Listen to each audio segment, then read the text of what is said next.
Welcome to Talk 1260 KTRC, the Humanity Behind the Vanity. This is Dr. Daniel Ronel. I'm here with my wife, Betsy Ronel. And we have like the best show ever because it's about the one thing in this world I care about next to my own children, which is animals, the unwanted animals that eventually find their homes. So we have here, I'm going to let you introduce yourself only because I want you to introduce yourself the right way. Go. Okay. Get ready. So good evening, my name is Iris Lösel and I very much appreciate the opportunity here tonight to be able to talk about our goals. I'm the president of Used Pets All Makes All Models, which is I love it. Yeah, an animal rescue organization that has been in existence for over 12 years back in California. We have been on national TV 12 times. We have been featured on the Bonnie Hunt Show. And I have adopted, I will give you a brief history so that you know how this all came about. I have adopted a little pit bull baby 3 years ago from that organization, which is run by a wonderful, wonderful woman that I call an angel in hell, Catherine Cutter. She lives in Inglewood, California, which is really, for those who don't know, the deepest gangland of Los Angeles. And what she does is she has a very little house there. She has an average of 35 dogs in that house that she That's nothing even, but yeah, it's like it's nothing well, when you think about it. Yeah. No, it's nothing, but Yeah. I mean, they have a big turnover, Awesome. so she Yeah. adopts out probably 300 animals per year. Excellent. Which is excellent. Yes. So this woman would pick up those dogs from the streets of Los Angeles. If the dogs are lucky, they're being tied to her fence because people know what she's doing. Yeah. And she's also rescuing them out of the high kill shelters in LA. And goes to adoption events like once or twice a week, like every week to just adopt them out to the best homes. Yeah. And she works at night to feed those dogs. I'm sure. Yeah. So I call her my angel in hell. She doesn't want to hear that, but that's what she is. So that's the background story. And 3 years ago, my husband and I moved to Santa Fe and decided to stay here. We love the country, we love the countryside and everything about it. And I learned a lot about the situation here in New Mexico, which, as beautiful as it is, it's really, really not good for the animals. It's just horrible, beyond deplorable what goes on here with animals in northern New Mexico in particular. Yes. So tell us what your goals are by being here. So once we landed here, I set up a 501c3 non-profit organization for animal welfare and animal rescue. And I was extremely lucky to be approved after 8 weeks only by the IRS, which was a miracle in itself. It's a sign. So this Yes. whole path has been accompanied by bigger and smaller miracles, really, and I'm beyond grateful for that. Yes. So right away from the beginning, my dear partner in this journey, Mark Little, came on board of Used Pets, and we've been exploring the situation here and found out a lot. And just to give you the baseline, the euthanasia rates here in New Mexico, not just for dogs but for animals in general, are 2.5 times higher than the average in the country in the United States, which we found just totally shocking. Yeah. And these are the official numbers. The unofficial numbers, like in the pueblos or in the countryside, might be way, way higher than that. Right.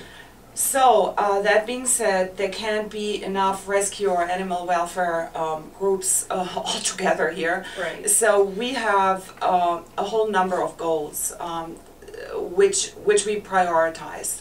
So the first goal that we have is raising funds for land to give our organization a home, from which we can rescue and then adopt out as many animals as we possibly can.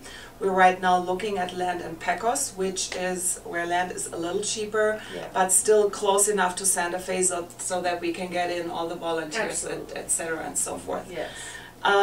So this is our first big goal. The next one will be raising funds for bigger spay and neuter programs to address the root cause of the whole problem here, which is the animal overpopulation.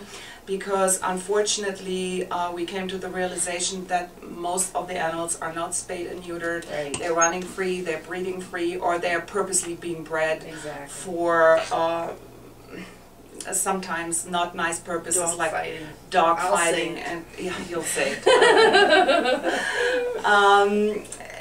To address this root cause, so by reducing this overpopulation of animals, we're reducing the suffering of animals. Yes. So our goal is to, in the end, work ourselves out of work in terms of you know, giving every pet or every animal a safe, loving home. This is one of our goals. Right.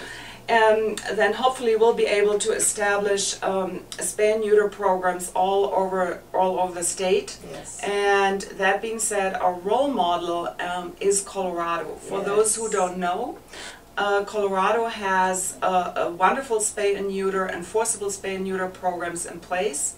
And we in New Mexico are exporting our litters of puppies to Colorado. Yeah. That's the second bigger goal, and the third one will be to just raise more awareness and shift consciousness of people to make them realize that animals are sentient beings that are hopefully to be treated just like the humans, or you know, treat an animal like you want to be treated yourself. Right. That means we will have to go into the schools, we will have to come up with funds for school programs, take animals into the schools and just educate the children. Yeah, that's right. Absolutely. It's you're starting with the kids and you're getting into very old ways of thinking, into old cultural ways, and definitely in the rural parts of the state.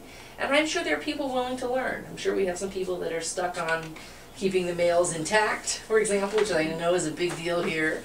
But there are plenty of people who will say, you know, why? We can't afford to feed their puppies anyway. Why are we throwing them out, you know, for coyote food anyhow?